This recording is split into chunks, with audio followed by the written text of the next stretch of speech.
Here comes the best, the most well-rounded, best-smelling, nothing off-limits podcast in the world. Welcome to Quadcast with Kortney, Olson. All right. Welcome back, y'all, to another episode of Quadcast. I'm here with my friend, the Bart man, Steven, and we are talking about, what are we talking about today? Totally up to you. Totally up to me. I like that you're actually letting me be in charge.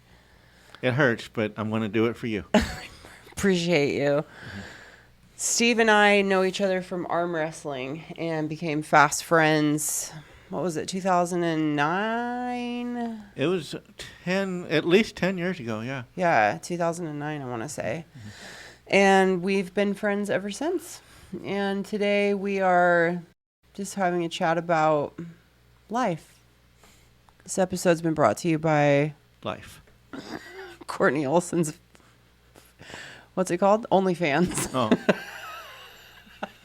Bart is a theologian.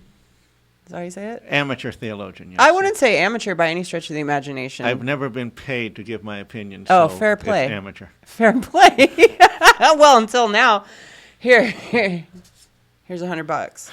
Okay, so I am now a professional theologian. Now you are a pro, my friend. Amazing. Yes. So there's a couple of things I wanted to discuss, one of which a lot of you may or may not know. Again, I don't know how many of you have been around for a long time, or perhaps this is your first podcast, first time coming across me. I have no idea. But when I was 15, I was baptized, and I was in a Christian rock band. I had a spiritual experience. I was raised. So I have 3 sets of grandparents. One of them, of course, is considered step or what have you, or half, I guess it would be. And they're very Baptist. My dad's parents were Presbyterian. And then my mom's parents were none of the above. And, you know, I didn't really have any upbringing in the religious sense. But again, I had this spiritual experience, got baptized, was in a Christian rock band, youth group, and had the Spirit of the Lord. And then you smoke meth for a few years and it tends to go out the window. Bye, Jesus.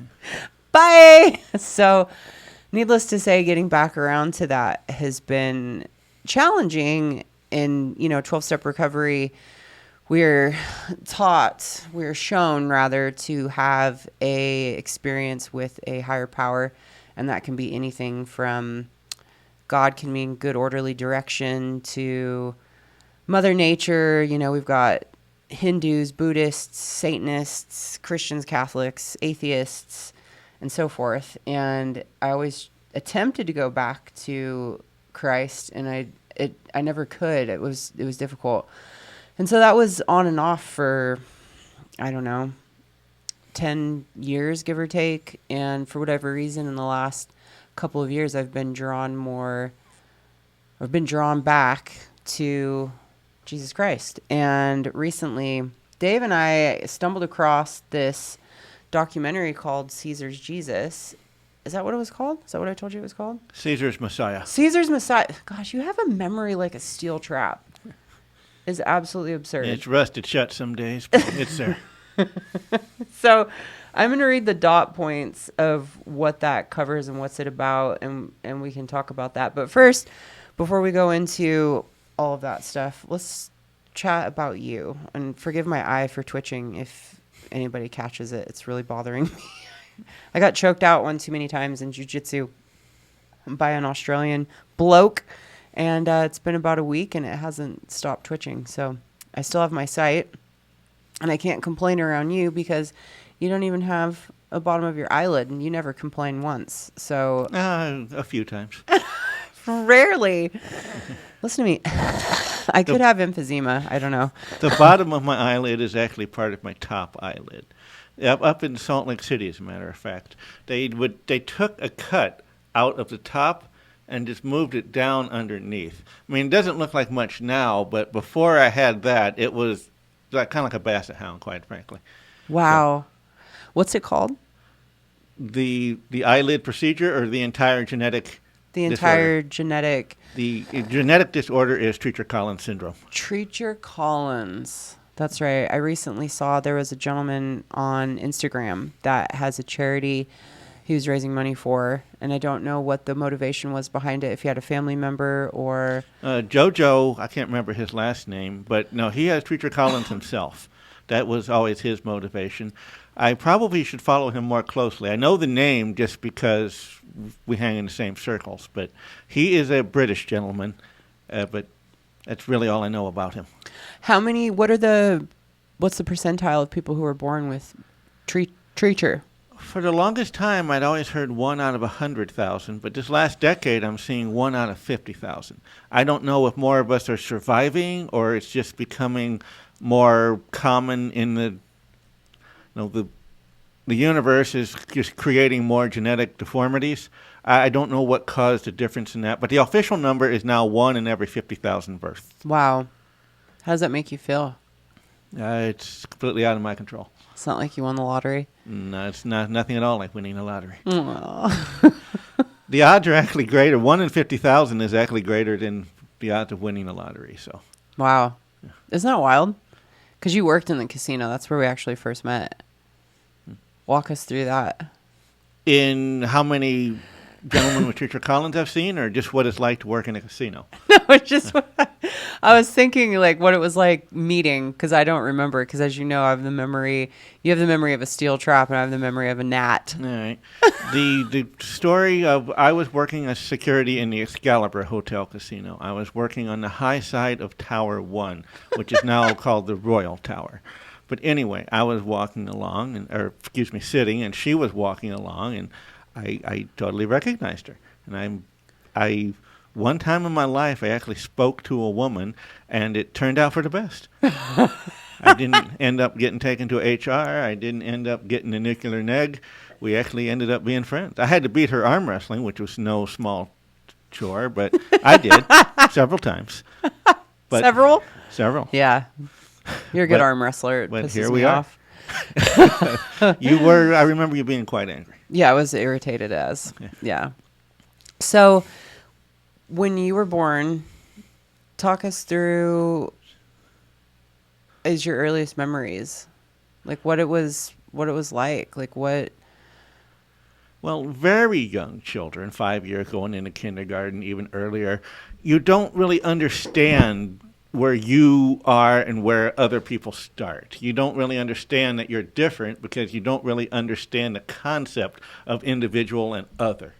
So you don't think, well, that person looks like this, but I look like that. You just don't, you look like you. You don't realize that you don't look the way you're supposed to look because you're 4 years old and have no concept of what is normal, what is supposed to happen, etc. So sometime in late childhood, I guess it's different for everybody, you start to get the idea that you are different. Other people look different than you.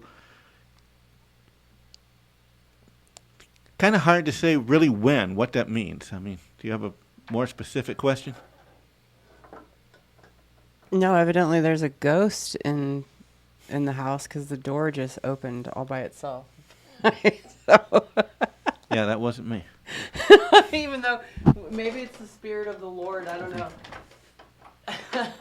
If it's the spirit of the Lord, a deadbolt's not going to do you any good. Traditionally, you will want to paint a splash of blood on the top of the door, but that's...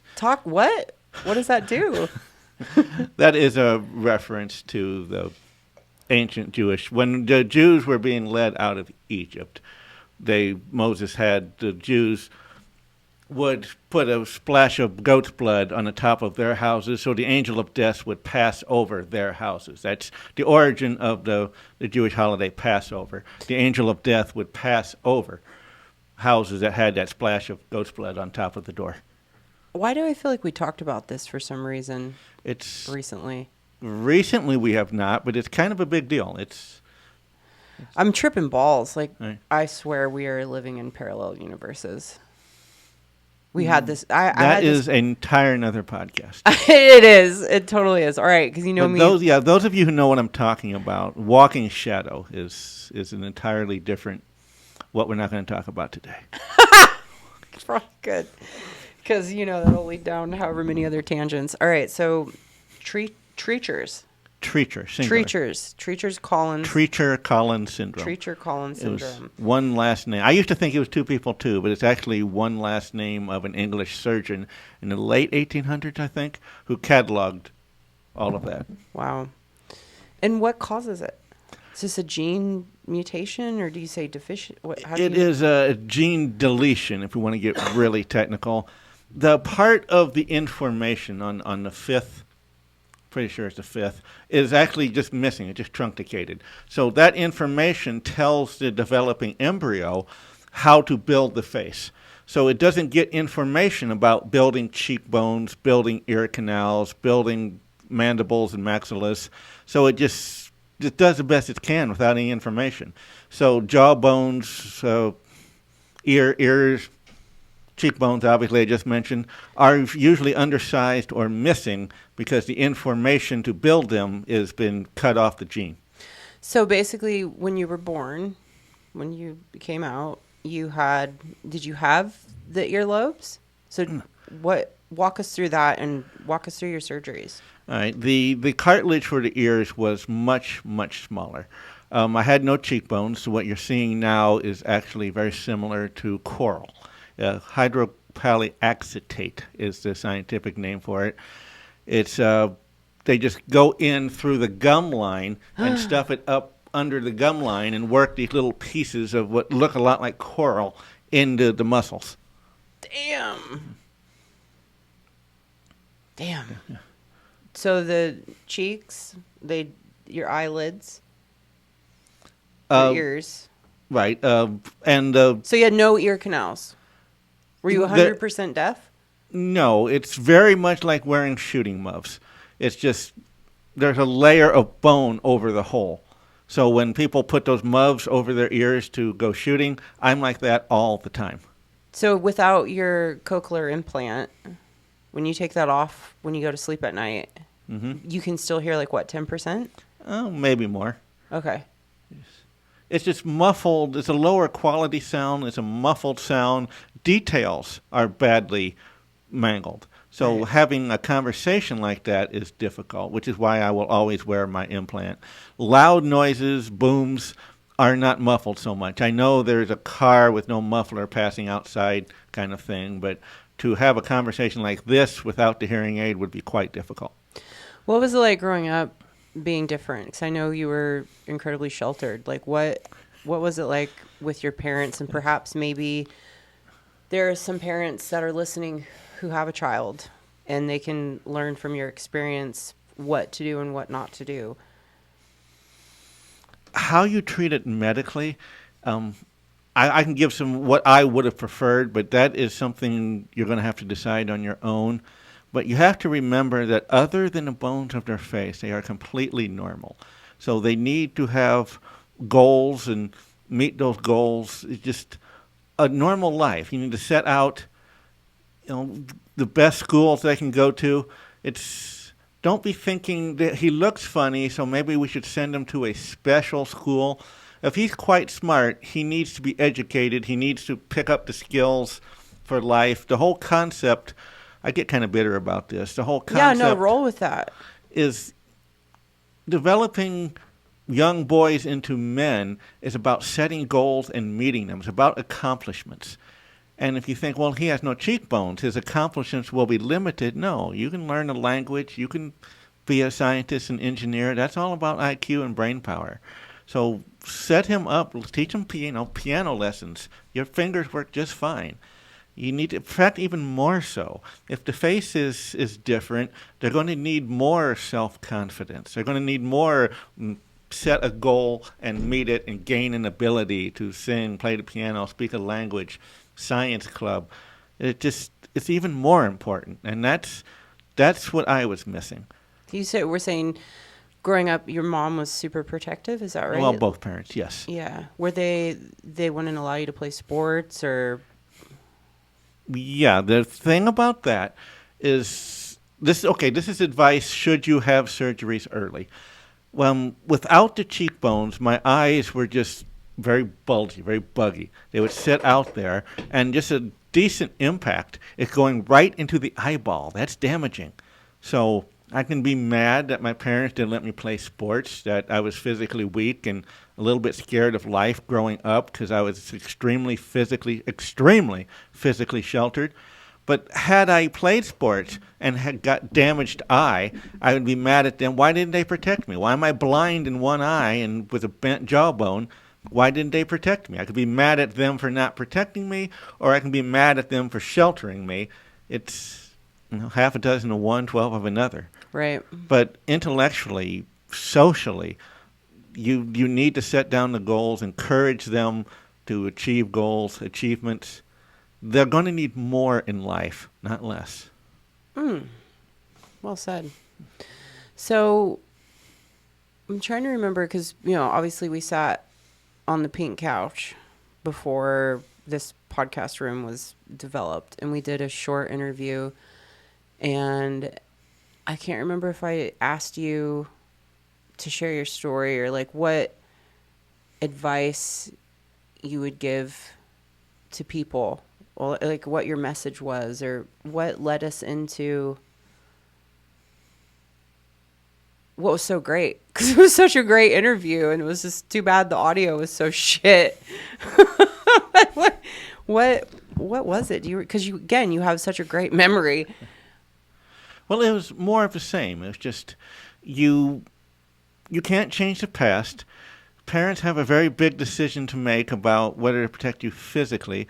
Well, the surgeries themselves.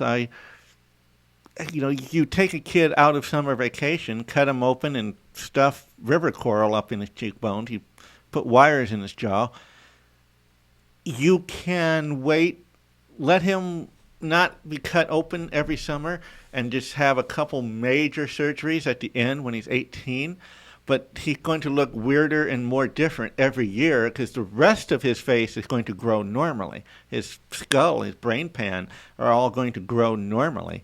So you can have multiple surgeries throughout his childhood to keep him as normal looking as possible, or you can let him play during the summers and just have a couple major whopper surgeries when he's done growing around 18, when he graduated high school.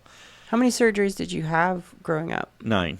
So I had surgery pretty much every summer. My parents went to keep him as normal as possible route, but even then, this is just little chunks of river coral stuck in the muscles. A hard hit in football or wrestling, or especially boxing, that just knocks it all out. You're right back in the hospital, taking everything out. A blood vessel graft, if that's damaged, a fat graft to puff up the cheeks out. It's not an easy process. So I can understand why parents would be super duper protective physically, but under no circumstances should you be protective socially, academically, mentally, that way. That's my advice. These deformed children will need more confidence, more goal setting, more skill acquisition, more I can win. That's what we need.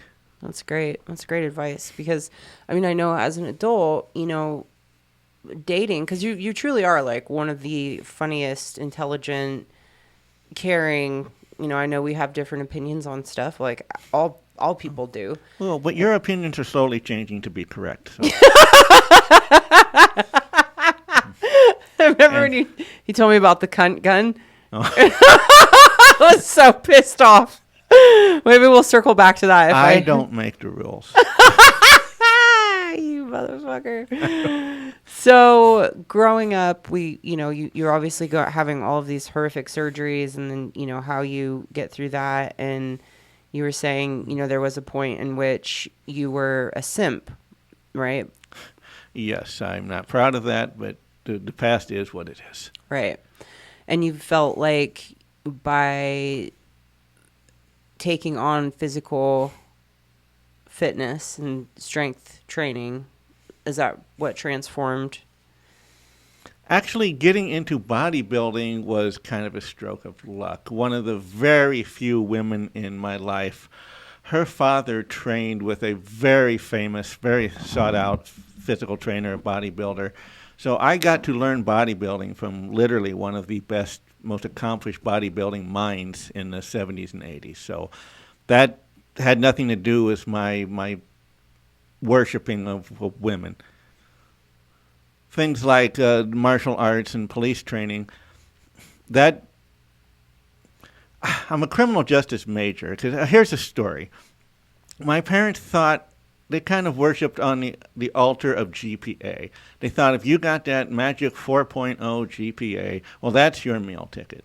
So I have 3 college degrees, just all worthless liberal art majors. But my GPA was 3.9 and change, and nobody has ever asked me what my GPA is. They say, what's your major? Oh, we ain't hiring. Too bad. Go away. So nobody's going to care what you. An engineer with a 2.0 GPA wins a criminal justice major that can't be a police officer because of his deformities. They just win. That liberal arts degree, nobody cares if it's a 4.0 or a 2.0. The chemical engineer that can produce new medicine wins over the liberal arts graduate making your coffee.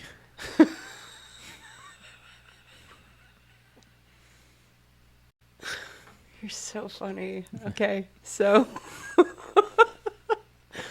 you transformed, you stepped into physical fitness as a form of power, and however, you garnished some self-respect, and moving forward, how has it impacted your,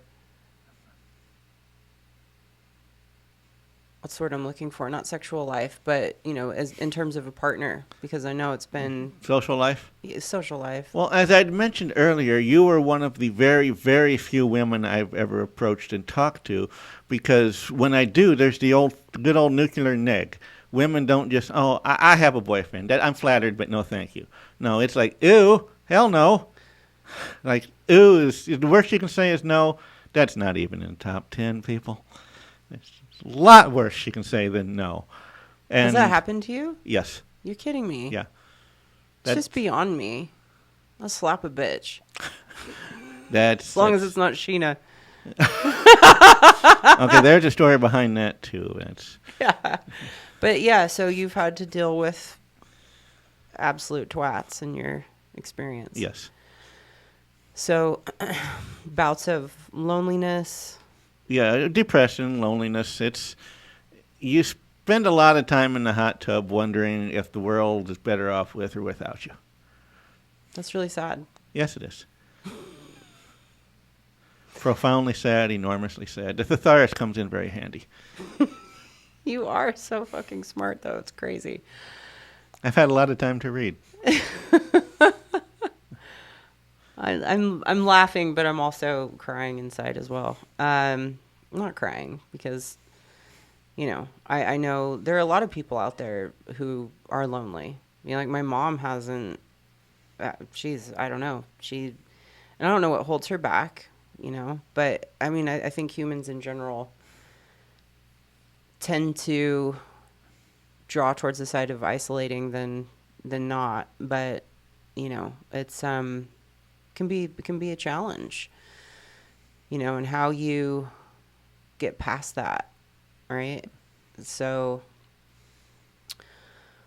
yeah, I'm trying to think of what else we talked about. Well, we talked about just that in the last Pink Couch podcast. How do you get past that? Yeah.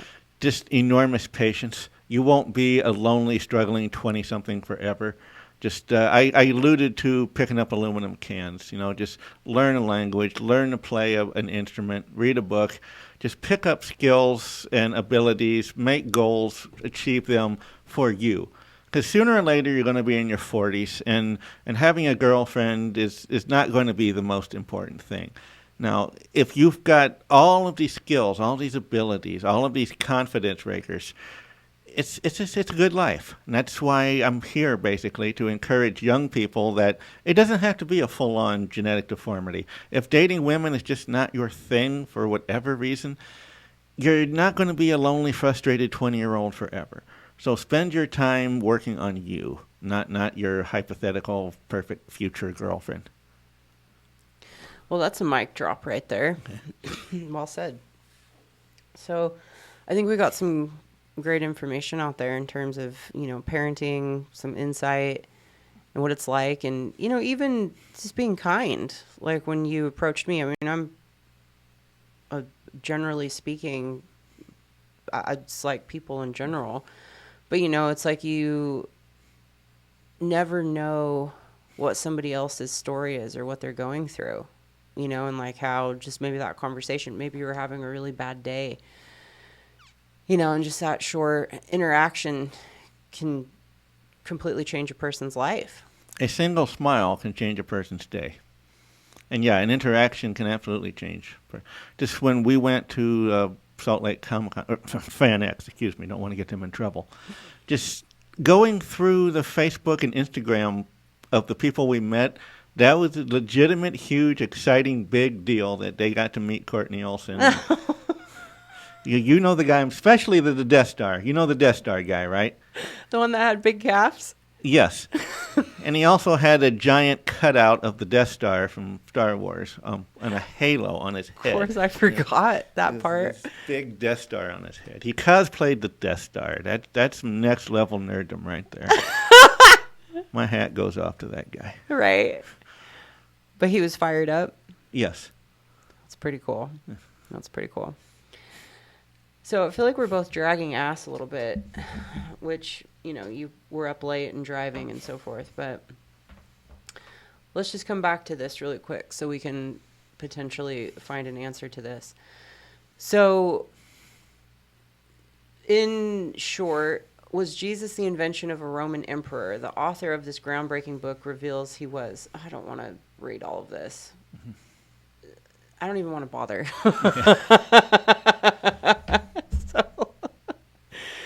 I don't even want to get into it right now. How long have we been chatting for? 26 minutes. Mm-hmm. We have plenty of time, but... Well, you can always have me back and we talk about theology. I'm a professional theologian. That's right. As far as I know, I am the only professional theologian you've had on the Quadcast. This is true. You are the first and the only thus far. What last words of advice would you want to give to the world in general? Not that this will be your last. Right. You know what I'm saying? Well, you never know. There's a lot of traffic, and I'm driving late at night, so right. Could be my last podcast. Well, let's hope not.